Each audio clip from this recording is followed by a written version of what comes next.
Hey there, Chad Barnes here for Ohio University Libraries. In this video, I'm going to show you how to use the TradeStats Express database.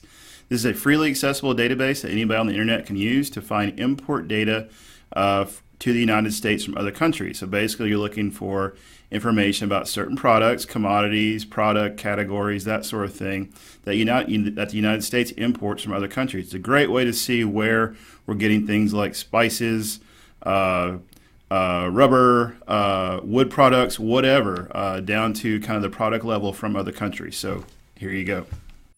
So when we first launch the TradeStats database, we're going to click on the national trade data over here on the left-hand side because we're looking for international trade.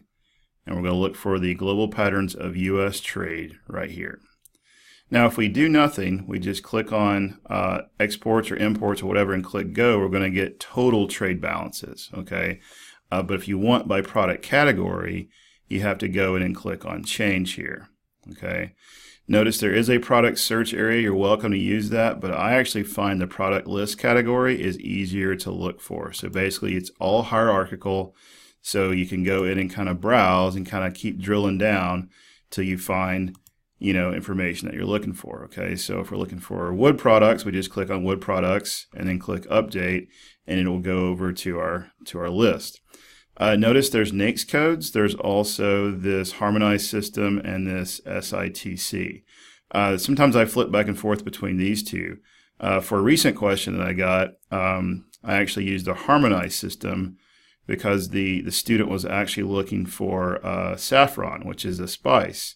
And so I went underneath here, and the harmonized system tends to get a little more granular in that area.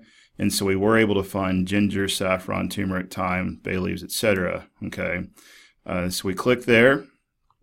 This particular student just wanted saffron. Unfortunately, this is as granular as they go, so you kind of have to use what available information is there for you to use. And so we click there and then do update. And then you can notice it changes at the item level. We want to make sure we do imports because we want to see the United States where they're importing this type of item from. And then we can get data all the way back to 2002 in this database here. And once we're satisfied with that, we click go.